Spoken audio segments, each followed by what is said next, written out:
dengan bermain.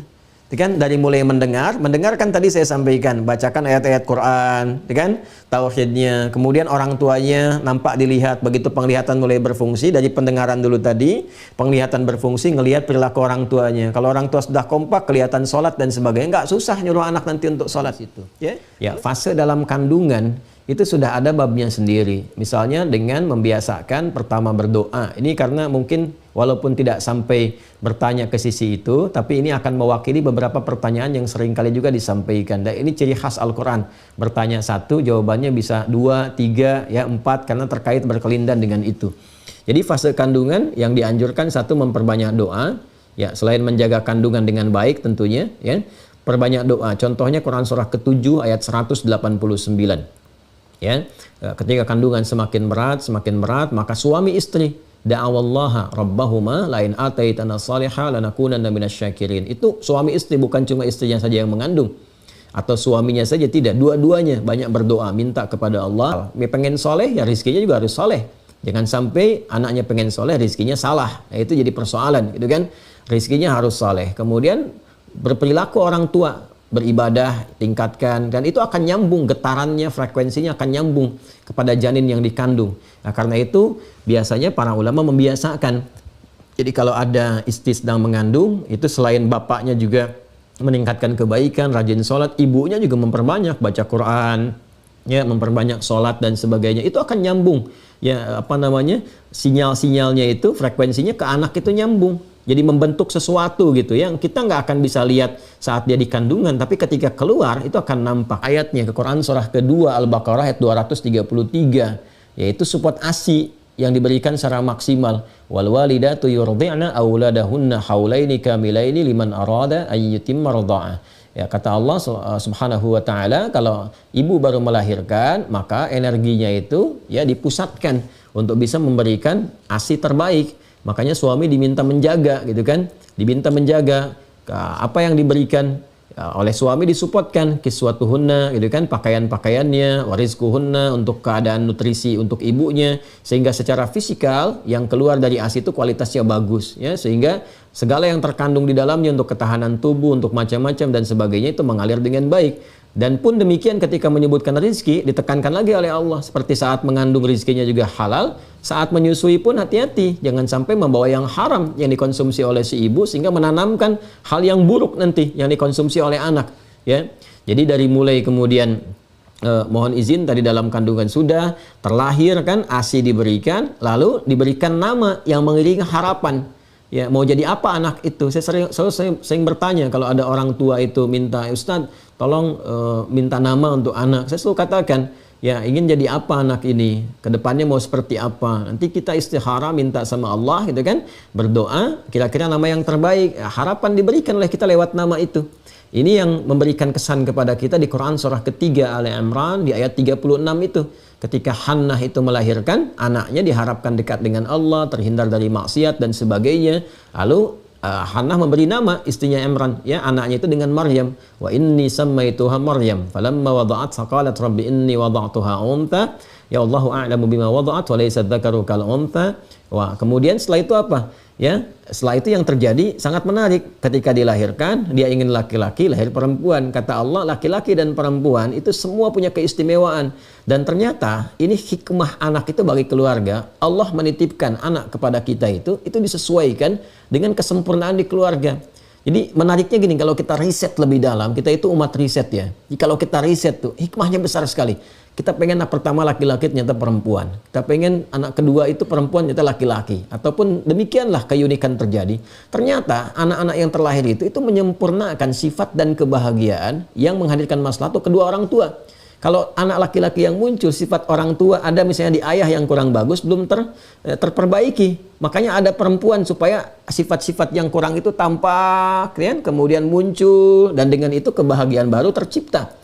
Nanti begitu kemudian selesai, bagus, nah muncullah laki-laki dan seterusnya. Itulah keindahannya gitu. Jadi kalau ada yang terlahir, baik laki-laki atau perempuan, diterima dengan jiwa yang sangat lapang, dengan kebahagiaan yang luas, yang dengan itu rahmat akan diberikan. Lalu wa inni samaituha Maryam, setelah berlindung kepada Allah, berdoa, minta. Makanya dalam Islam tuh kita berdoa.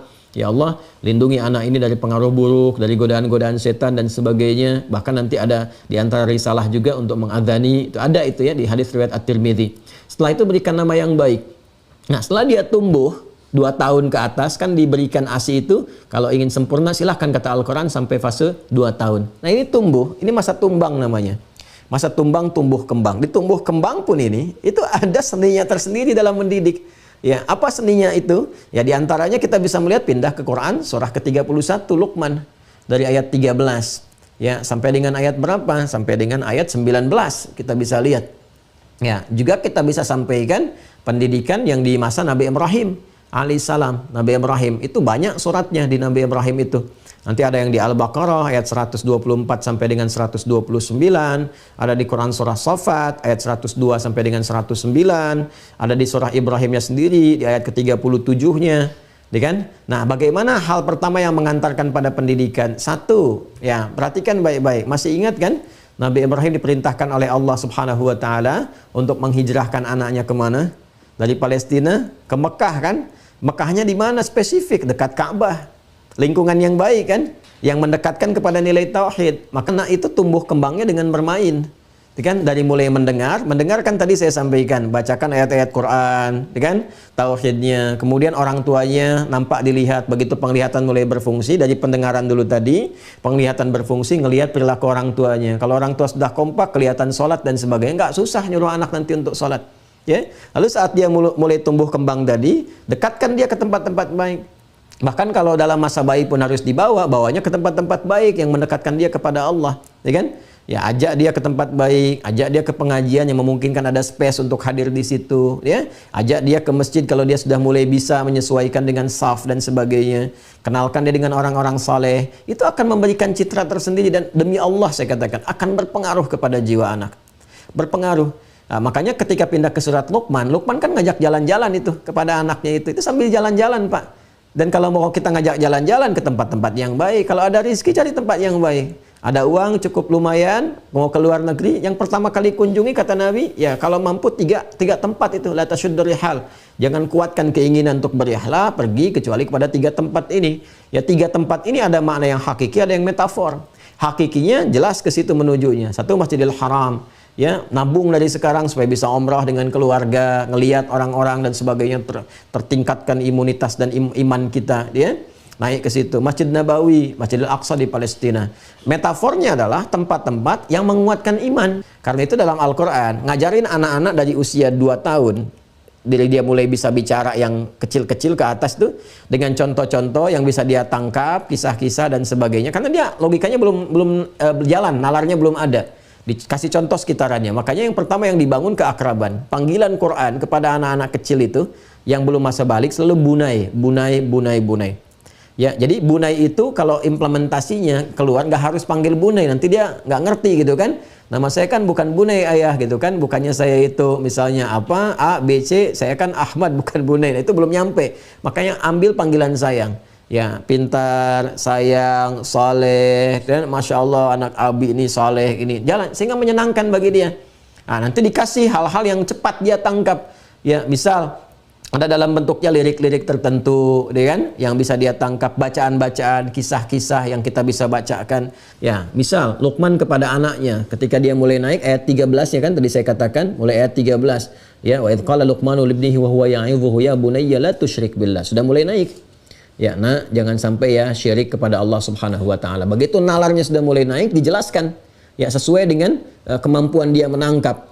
Nih, Allah selama ini yang memberikan kasih sayang kepada adik lewat ayah, menjaga, memberikan kebutuhan hidup kita nyaman sampai dengan sekarang, itu harus disyukuri. Ya, jangan sampai kita bermaksiat, kemudian kita berbuat tindakan yang salah kepada Allah. Nanti semua kenikmatan ini kalau dicabut kita sendiri yang rugi, ya kan? Nah, nanti kan dia bertanya bagaimana caranya. Kita tunjukkan seperti kan yang paling gampang itu karena dia sudah ke spot-spot ibadah tadi, sudah melihat orang, sudah dipraktekkan dari kecil, dia mudah menerima itu. Mudah dia tangkap. Jadi kita nyuruh sholat juga enak, ya kan? Nah, nanti kurangi sayangnya. Tadi kan bunai ya, kurangi sayangnya, masukkan perintah. Itu levelnya SD di kelas sudah 4, 5, 6 sampai ke SMP ya, kelas kedua lah. Nah, itu masukkan perintah. Jadi sayang dikurangi, perintah dimasukin. dan dilatih dengan perintah-perintah tertentu. Biasanya orang tua dulu diberikan tugas untuk buang sampah, diberikan tugas untuk misalnya ngepel tertentu, itu perintah. Ya, sebab kalau perintah nggak masuk, sayang diperbanyak, nanti anaknya manja. Itu bermasalah nantinya. Harus dengan sesuatu aja membiasakan dia dikasih baru dikerjakan. Itu repot nantinya. Ya, jadi begitu nanti perintah sudah berimbang dengan tetap nilai sayang supaya dia tidak tertekan, ada nilai sayangnya, ada perintahnya, naik dia kedewasaan maksimal, ya seperti dalam level kelas 3 SMP atau sudah mau masuk SMA, nah itu sudah jadi teman untuk berdialog. Itu yang dilakukan Nabi Ibrahim, itu yang dilakukan Nabi Yakub kepada Yusuf alaihi wassalam.